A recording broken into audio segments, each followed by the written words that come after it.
I'm Ashley, the Monogram Mompreneur. Welcome to today's video. Today we are making a designer dupe sweatshirt. There has been this chenille letter trick-or-treat sweatshirt that has been haunting me. I needed to have it. It was over $100, so I thought to myself, I can make that. So what I'm going to be using today is a Faux Chenille Letter Font from Lenny Penny Embroidery. So to get started, what we're going to need, an embroidery machine, of course. I'm using the Melco EMT 16X embroidery machine. It has a huge embroidery field, so we'll be able to do this giant embroidery today. I'm going to be using, for my base of the chenille letters, Caesar vinyl. We're going to take the film off the back and just be left with the glitter. This is a glitter vinyl HTV, color G505. The color is tawny. It's a very gorgeous, like rosy gold. I'll be using a Gildan 1800 sweatshirt. This is one of my favorite sweatshirts to get. It's cost effective, it washes well. I love selling these to my customers. And to make our big design, I've got an 11 by 13 mighty hoop. It's huge, but it's gonna be perfect for this giant design. And then I'm gonna use the Lenny Penny embroidery font right here. This will be perfect for all kinds of holiday designs, school mascots, all types of things. So make sure you check that out. As well as to stabilize today, I will be using a no-show poly mesh coupled with a tearaway stabilizer. We really wanna make sure it's nice and secure. And then I have already threaded the machine. I'll insert a little clip of me doing that here. I put all pastel colors. I'm trying out a new thread from Candle Thread. It's a new thread company I've seen a lot of people use. I ordered a thread chart and they sent me like one or two to try. Look how gorgeous. They sent me a gold color. I was like, that's perfect, that's what I need. So I'm gonna try out the Candle Thread. Let's go ahead and get this on the machine. I did already load the design. I created it in Brilliance. I just typed out trick or treat in the font. I decided my colors and then I put it on my Melco software. It's an hour stitch out on the Melco, but I think it's gonna be totally worth it. Okay, so now that I have everything threaded, everything ready to go, I'm just gonna place it on my shirt. I'm gonna try to probably go about this far down, super exact science, and in the center, so it'll probably be around here. So everything I used today will be linked in the description box below.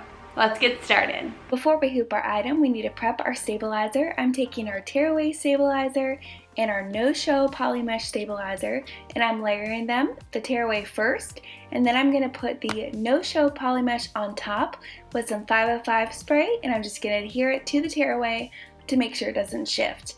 Next, I'm going to take my sweatshirt and just pull it over the hoop master. You don't need the hoop master, it just makes it a little easier. And I'm just going to arrange it to make sure I find the perfect placement. I'm going to go about 4 fingers down and put a little sticker, and that's where I want the top of my embroidery to be. Alright, so to use this hoop, we have to widen our arms. So I've widened my arms out to the very last part, and we're going to go ahead and get our 11 by 13 mighty hoop on the machine. Make sure not to get that back. So now that I've placed it on the machine, I am just going to use my laser and I'm going to place it exactly where I want it. I just bumped it up a little. I'm going to trace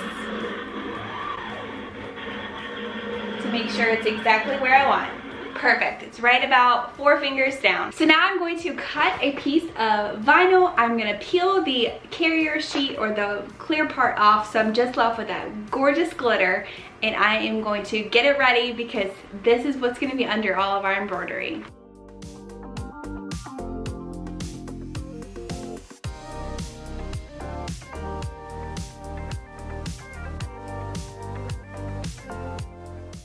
Okay, so this is what it looks like.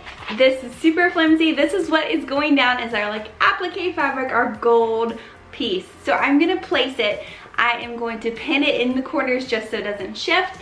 And then I'm gonna trace one more time to make sure I don't hit those pins.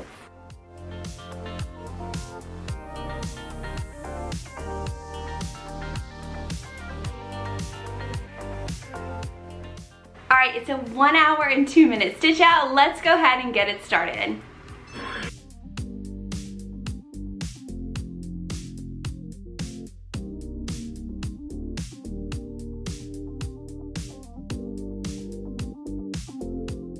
So we're about 37 minutes left. It's looking gorgeous.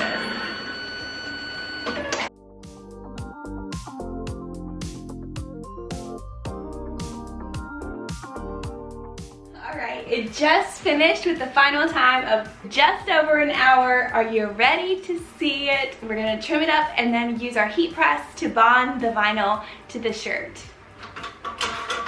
Oh my gosh, look at this. Gorgeous. Alright, so now I am going to go through and trim any jump stitches I see, and then I'm going to trim around, making sure not to cut the stitches, but I'm going to trim closely to the stitching around the gold, and then we're going to put it on the heat press. I'm going to follow the instructions for the vinyl from Heat Transfer Warehouse's website. It says 320 degrees for 20 seconds for the vinyl, and I'm also going to use the Teflon sheet to protect the thread.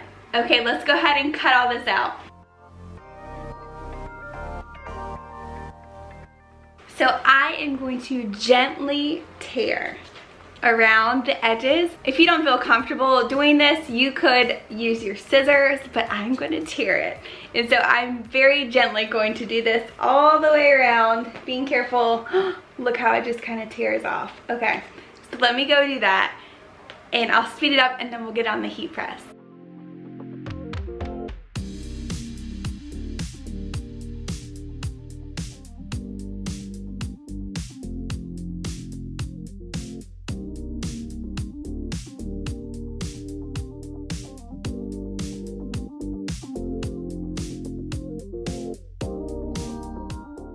I am so excited. I think it looks gorgeous. I am going to take a lint roller and get any of this excess glitter or vinyl scraps off before I press it. Look how cute this turned out. So again, this was the Lenny Penny Faux Chenille Embroidery Font. Look at that texture.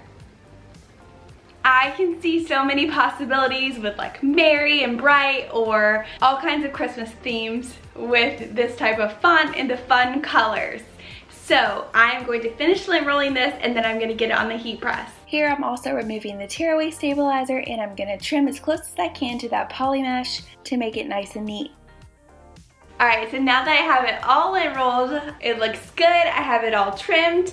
I'm going to take it and place it on the heat press. I have a Teflon sheet on top of it. This is just what we had for other heat press. I can't find my other Teflon sheet, but I didn't want to do it without it, so I didn't melt anything. So it said 320 degrees for 15 seconds.